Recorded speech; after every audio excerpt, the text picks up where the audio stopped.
नमस्कार साथियों, स्वागत है आपका हमारे न्यूज़ चैनल जनयुग पर।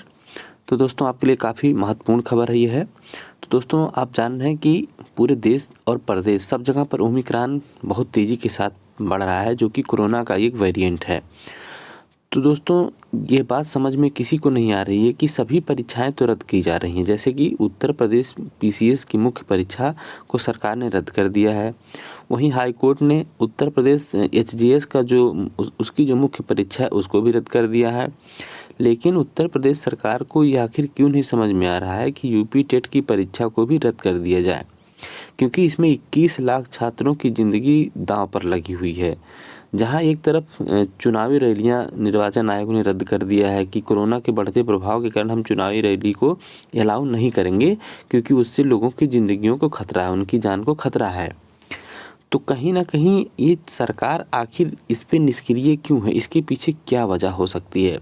तो आइए इसी पर चर्चा करते हैं कि आखिर क्या वजह है जो सरकार इस एग्ज़ाम को नहीं ख़त्म कर रही है और अपने चुनावी चक्कर में छात्रों को बलि का बकरा बना रही है।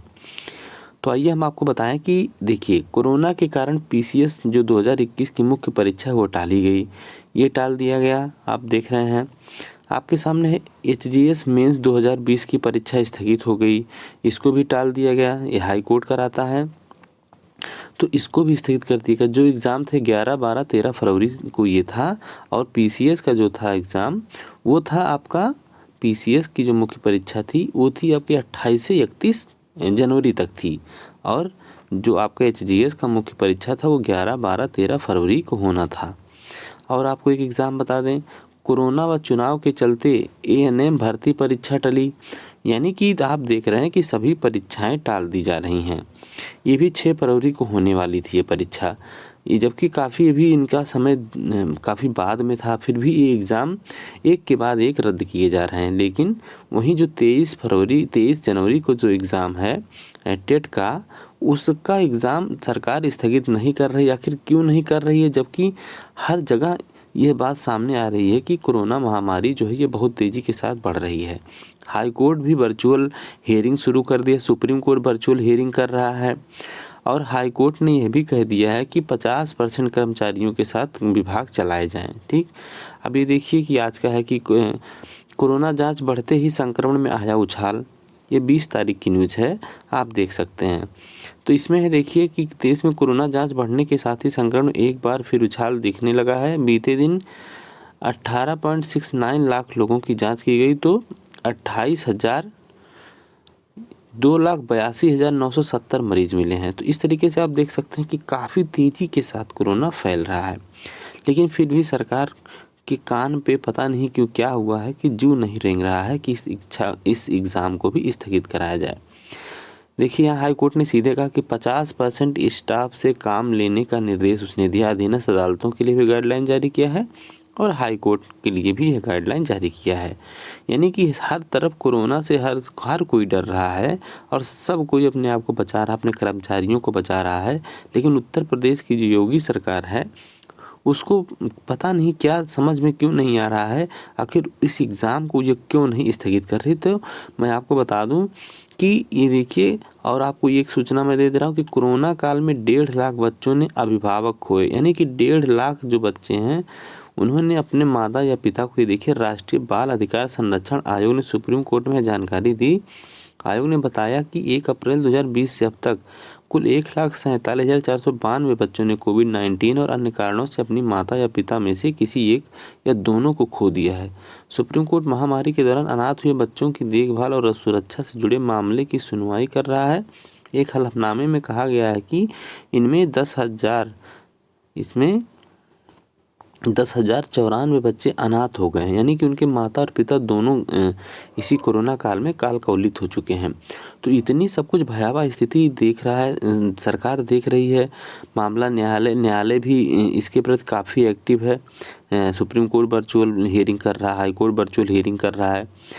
और लेकिन फिर भी अब देखिए, मैं आपको बता दूं, सिर्फ बनारस के कैमरे की निगरानी में होगा यूपी जो टीईटी है।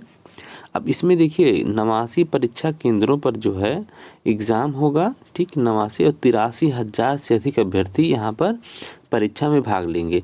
तो ये तो सिर्फ बनारस की स्थिति है। अब पूरे उत्तर प्रदेश में 21 लाख छात्र इसमें उपस्थित होने हैं। तो कहीं न कहीं एक आपको बात ये ज़रूर समझ में आ रही होगी कि जो 28 नवंबर को जो एग्ज़ाम हुआ था इसका और जिसका पेपर लीक हुआ था, तो वह लीक हुआ तो उसमें सरकार की काफ़ी कहीं न कहीं थू-थू हो गई। सरकार की पोल खुल गई, इसमें लड़कों की नज़र में सरकार की इमेज गिर गई। तो अपनी उस इमेज को फिर से पाने के लिए सरकार जो है चूँकि चुनाव आया है, तो अपनी इमेज को पुनः पाने के लिए छात्रों को कहीं न कहीं बलि का बकरा सरकार बनाना चाह रही है। वो चाह रही है कि एग्ज़ाम करा के हम अपनी छवि को सुधार लें, चाहे कोई मरे या कोई भाड़ में जाए, सरकार को इससे कुछ भी लेना-देना नहीं है। तो ख़ैर इतनी लापरवाही तो सरकार को बिल्कुल नहीं करनी चाहिए। इतना मतलब जो इनका रवैया है इस तरीके का, ये कहीं से मतलब छात्रों के हित में नहीं है। यहाँ देखिए कि सभी स्कूल कॉलेज 23 तक बंद, यहाँ तक हो गया है कि सभी स्कूल कॉलेज को सरकार ने 23 तारीख तक बंद कर दिया गया है। 23 तारीख तक सभी जो चुनावी रैलियाँ हैं उसको भी स्थगित कर दिया गया है। इसीलिए वर्चुअल रैली सभी जो राजनीतिक पार्टियाँ हैं वो कर रही हैं। लेकिन फिर भी सरकार इस परीक्षा को कहीं न कहीं अपने इमेज पे ले ली है। उसको ये बिल्कुल भी नहीं परवाह है कि छात्रों की ज़िंदगी सुरक्षित रहे या ना रहे। तो आपको हम बता दें और एक तरफ देख रहे हैं जहाँ एक तरफ सरकार चालान काट रही है, वहीं एक तरफ देख रहे हैं कि कोरोना का भारी आस्था, ठीक है, कोरोना पर भारी आस्था, हज़ारों ने गंगा में लगाई डुबकी। यानी कि जो आपका ये जो खिचड़ी का जो त्यौहार था मकर संक्रांति, उस पर देख रहे हैं बनारस में कितनी भीड़ घाटों पर है। यहाँ पर कोई रोक टोक नहीं था। यानी कि समझ में नहीं आता, या तो कोरोना है नहीं तो फिर स्कूल कॉलेज क्यों बंद किया, अगर कोरोना है तो फिर परीक्षा क्यों आयोजित कराई जा रही है। इस पर सरकार अपना कोई भी स्पष्ट मत नहीं दे रही है। तो आपको क्या लगता है, जैसा हो आप कमेंट करके बताएं, क्योंकि ये बहुत ही बड़ा डिसीजन है सरकार का, क्योंकि बहुत से बच्चों की ज़िंदगियां दांव पर लगी हुई हैं। अगर कोरोना है तो फिर अगर सभी परीक्षाएं फिर रद्द की जाएं, अगर नहीं है तो फिर स्कूल कॉलेज क्यों बंद किए गए हैं, ये बहुत बड़ा प्रश्न सरकार के ऊपर लग रहा है। तो आपको जैसा भी लगे कमेंट करके आप बताएं और हम आपके लिए ऐसे वीडियो लाते रहेंगे। तो इस वीडियो में इतना ही। नमस्कार, धन्यवाद।